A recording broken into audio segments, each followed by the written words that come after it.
Hi, good people. Today we talk about CAD. What is CAD? This is a format for drawing. If you're a surveyor, you're an engineer, you're an architect, you know what that means. So today we talk about CAD in SAPAD 4.2.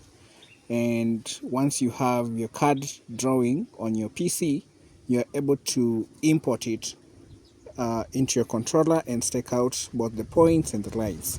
So how do we go about it? So once you set your project, you've given your project coordinate system, you've localized your equipment. Now you come to survey. All right. Under survey, we have point survey, detail survey, augmented reality survey, and then we have CAD, we have point stakeout, line stakeout. So you jump into CAD. All right. And once you're on CAD, you click OK. So literally, you'd see that already my card is being displayed, but how do I now bring my card if I've the drawing imported in the controller? So I'll come to data, and once you hit on data, you come to open. All right, open, and then you navigate to your directory where you've stored the card. All right, so the card file type is either a DXF or a DWG. So for instance, I'll go to my directory, and then I'll go to SAPAD, all right, and then I'll go to my project. All right, after project, I will now look at the project that I've created, which is this 794, and you can see I have formats of card here, which is data 797.dxf. This is a place called Kahuguini. Those who know Kahuguini, you know where I am right now. Give me a shout because I'm in your village. And then at the moment, you can see I have new staking out layout, which is DWG extension. So I'll click on it and say OK. Once that is done, you can see you have your layout and you have your dimension listed. You can be able to also hatch the area. All right. How do you go about that? Tools. All right. And then you come to area, and then you can be able just to pick your beacon here, pick your station there, pick your station there, and pick the other station there. And you can see it's 806.05 meters squared. Also, you can verify the other portion, this one here,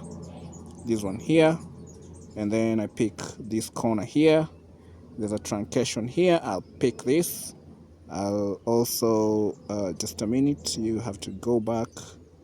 I'll pick these are the beacon here, and then these are the beacon here, and the last station point here. Sorry, I have to redo these again. Just hang in there, no worries. I'll start with station 2. Just a minute. I'll start with station. Let me start again. Start with station 2, station 1. I don't know why it's keep.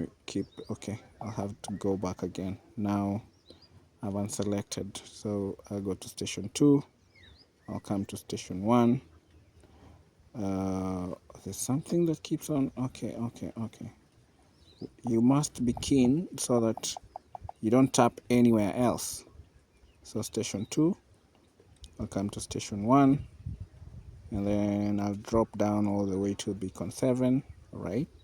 To beacon, this beacon 6, beacon 5, beacon 4, and check this out, guys. It's 806, and the first one was 806. So this is how you plan equal areas.